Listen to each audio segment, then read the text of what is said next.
Good morning. The Subcommittee on Energy of the Energy and Natural Resources Committee will come to order. Thank everyone for being here today. The purpose of this hearing is to explore the role of rare minerals in clean energy technologies and other applications. It is also to understand the ramifications and vulnerabilities of U.S. dependence on overseas sources of these materials and what kind of corrective policies are appropriate. When people think of strategic minerals for modern technology, they're also thinking of the so-called rare earth elements, 17 elements on the periodic table with strange names like samarium, prolithium, and euporium. Rare earths are employed in a wide range of high-tech products that are increasingly essential to our modern lifestyles and our future economic growth and national security. Rare earth elements undergird our daily lives. They are used in the catalytic converters in cars we drove here in today. They are the catalysts that petroleum refiners use to make gasoline that went into the cars, and they are found in televisions that we watched this morning and in the BlackBerries that some people in the audience are using right now. And they are essential to our national security. They are used in defense applications, including jet fighter engines, missile guidance systems, anti-missile defense, and communication satellites. And then there is the particular emphasis of today's hearing, clean energy technology. Here, too, rare earth elements are finding wide application, particularly in the most efficient cutting-edge applications, including rechargeable batteries for electric vehicles, generators for wind turbines, and gas for solar panels. Beyond the official rare earths are numerous other strategic minerals that also play a critical role in modern clean energy technology. They include copper, lithium, indium, gallium, selenium, cadmium, and cobalt, and others. And while not all of these are rare, the United States is increasingly dependent on foreign providers for many of them. And we are not just dependent for the ore, we are dependent on others for many of the refining steps in the supply chain process. With such wide-ranging applications for these minerals in such critical technology, the issue of ensuring a secure supply of strategic minerals is paramount. 15 years ago, the United States was the world's largest producer of rare earth elements. Since then, our country has become almost entirely dependent on imports from China. Unfortunately, the Chinese industry is on track to absorb all Chinese rare earth production as soon as 2012. In July, China's Minister of Commerce announced that China would cut its export quota for rare earth minerals by 72%, raising concerns around the world about supply disruptions. With the country pushing to increase its production of wind, solar panels, consumer electronics, and other products, the demand for rare earths is soaring. And there is evidence that China plans to use these exclusive access to rare earths as a competitive advantage in clean energy products. As China's former president, Deng Xiaoping, reportedly said in 1992, there is oil in the Middle East and there is rare earth in China. Fortunately, most rare earths and other strategic minerals are fairly widely dispersed around the world. According to research compiled by the Congressional Research Service, China holds 36% of the world's reserves, and the U.S. holds about 13%, and the rest is distributed in other countries. Experts expect capacity to be developed in the United States, Australia, and Canada within the next 2 to 5 years. And due to long lead times between discovery of deposits and producing elements, supply constraints are likely in the next few years. And then there is the fact that rare earth mining, like all hard rock mining, raises a host of environmental concerns. The last major rare earth mine in the United States was closed in 2002, and there are a variety of reasons for that closure, but according to the New York Times, environmental contamination played a role. So as we are considering the prospects of resuming rare earth mining in this country, we must make sure we're doing all that we can to make sure it's done in a responsible way. And it is also important that we look at the entire supply chain for rare earths and other strategic materials, not just mining. A major issue for the United States is the lack of refining, alloying, and the metal fabrication process to process any rare earth that we might produce. Even if we were to increase rare earth mining in the United States, we still have to send much of that extracted material overseas to China for its processing. So today's hearing is to discuss all of that. and I want to thank our witnesses for being here. First, we are going to hear from Secretary Sandalo, and the second panel, we are going to hear from Dr. Roderick Edgert, who is a professor of the Division Director of Economics and Business at Colorado School of Mines from Golden. Thank you for being here. Mr. Preston Roof, I'm not sure I'm pronouncing that right, but maybe my colleague will help us on that. And Mr. Peter Brim, who is from Infinia Technology in Kennewick, Washington. So we appreciate all of you being here. Mr. Sandalo, your position and title as it relates to this, obviously trade is an important aspect of this issue and keeping markets open and functioning. So what degree are you involved in that? What other parts of our executive branch are taking the role and responsibility in shaping that? And will that be part of this report and recommendation? Yeah, thank you, Chairwoman. Within the executive branch, the U.S. Trade Representative's Office has lead on trade issues, and the Commerce Department plays a very significant role as well. Department of Energy is involved in our discussions of these issues, and we participate in interagency discussions on trade matters when they involve clean energy. And both the U.S. Trade Representative's Office and the Department of Commerce look to the Department of Energy, for example, for expert information on these topics. But those two departments or agencies would be in the lead on trade issues. And so what, by your first recommendation, you're calling for globalization of supply chains. What do you think are the actions that we would be taking as a government to help in the globalization of the supply chain? Well, that is part of the interagency discussion on these topics, as well as our own review within the Department of Energy. They could include diplomatic discussions. They could include additional investments here in the United States. About a century ago, Winston Churchill said that security depends upon variety and variety alone in the supply of oil. And he was talking about making sure that we have supply from all over the world. And the same principle applies to critical materials today. And to what degree, in your recommendation, you're talking about ARPA-E programs? What is the magnitude, or what are some of the areas of R&D that you think we need to be involved in? At the Department of Energy today, we have a total of approximately $15 million being invested in research and development in these areas.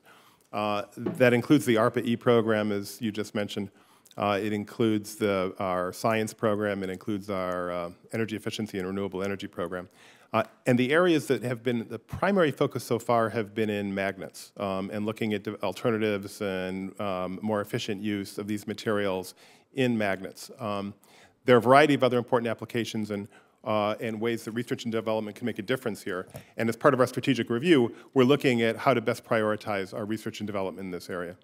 And not to steal from Dr. Edgert's testimony, because we want to hear it, but he does make recommendations similar to EIA in information-based and getting information into the markets. Do you agree with that? That we just, I don't know if it's the market is not collecting enough data or it's not a primary market function, so that just like with oil, although I would personally say that EIA needs to do a lot more aggressive job given the manipulation of potential manipulation of markets to collect even more data, but it is certainly a model. So do you agree with that assessment? Senator, I do strongly agree that we need more and better information on this topic. We learned a lot within Department of Energy from this response to the request for information that we submitted, that we issued last spring.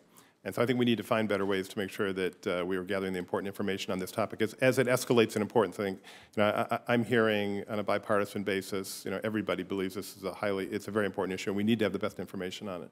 But I think he's recommending, and we'll hear from him, but I think his point is that without this kind of information about what truly is happening in the marketplace, it's hard to understand the functioning of these markets or shortages or supply issues.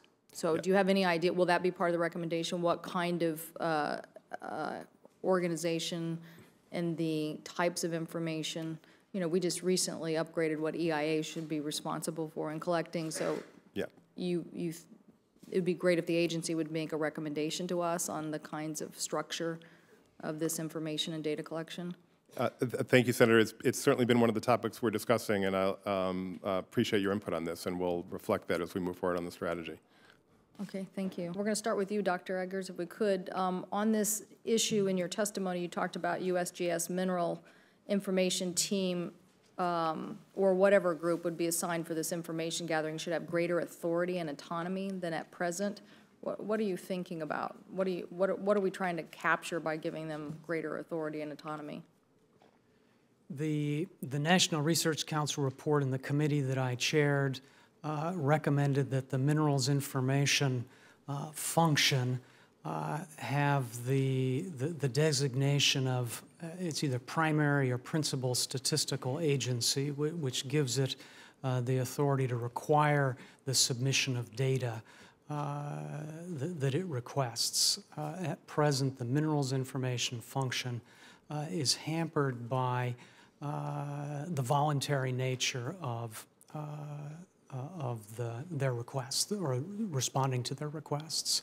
And in some cases, particularly with very small markets, like many of the rare elements, not just rare earths, but the rare elements more generally, that's a significant issue. And there is a lack of transparency in these markets generally.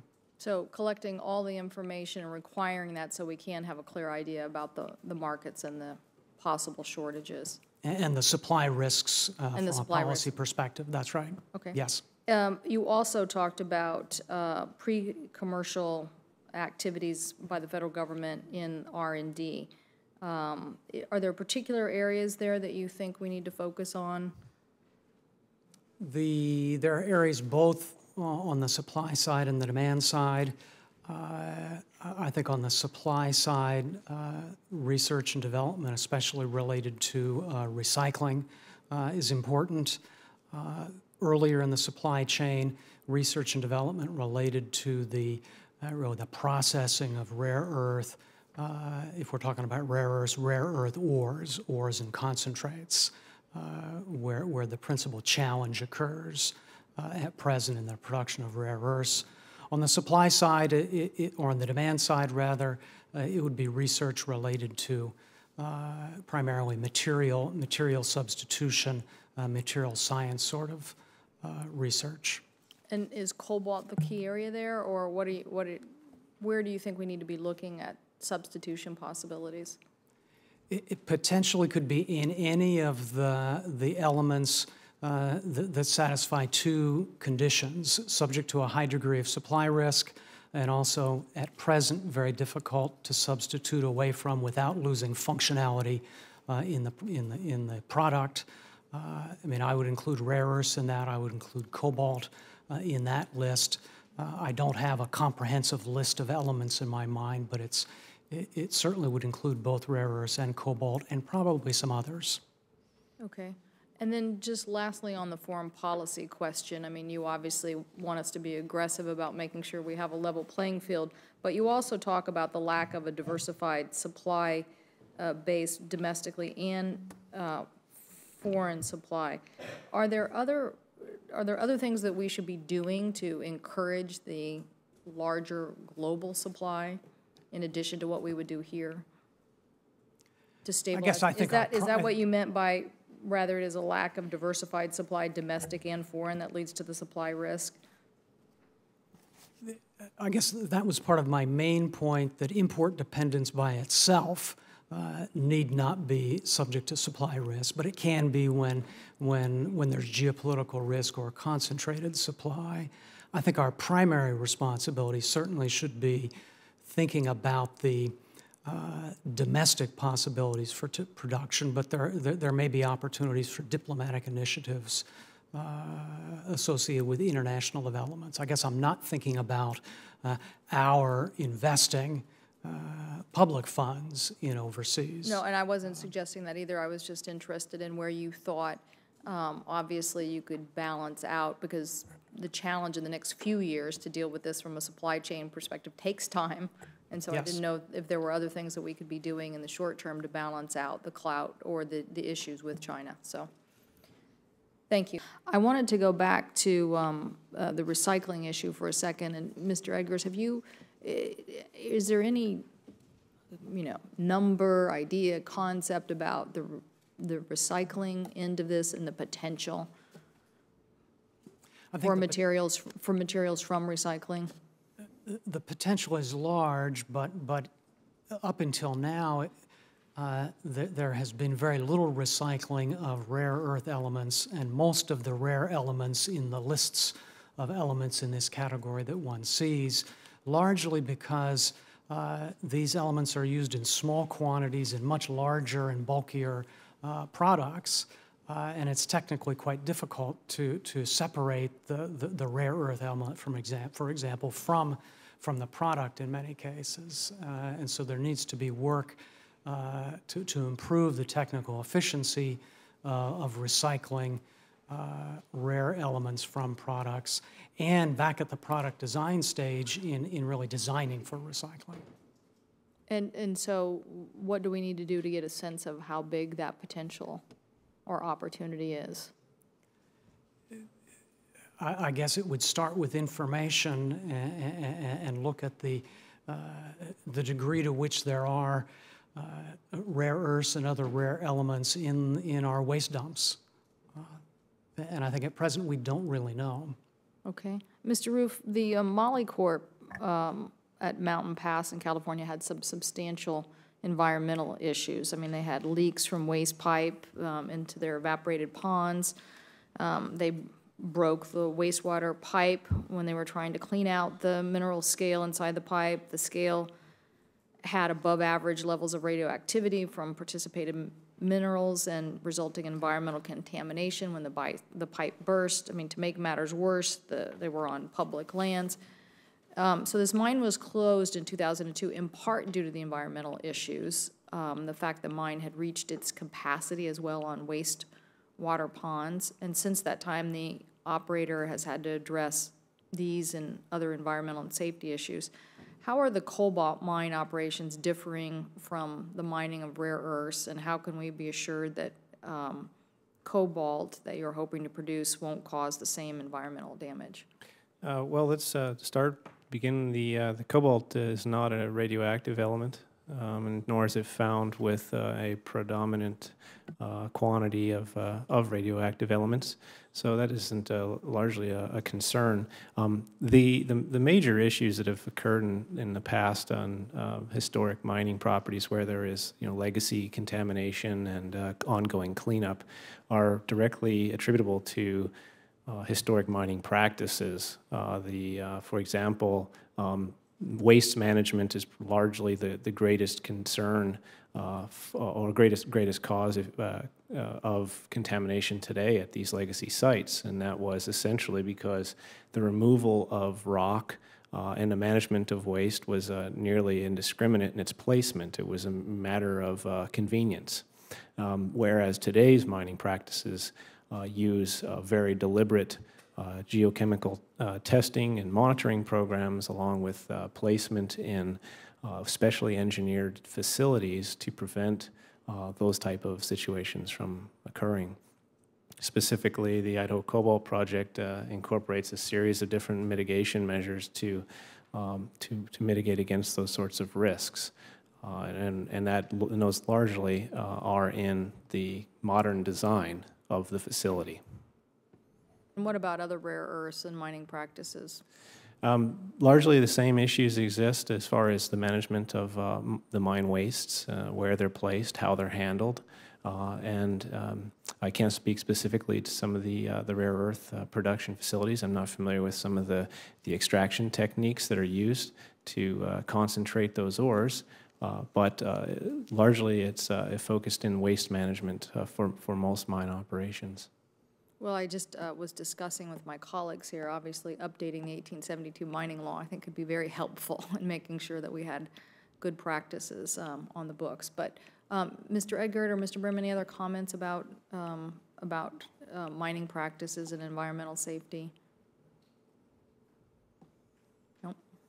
Again, we're a consumer. Thank you.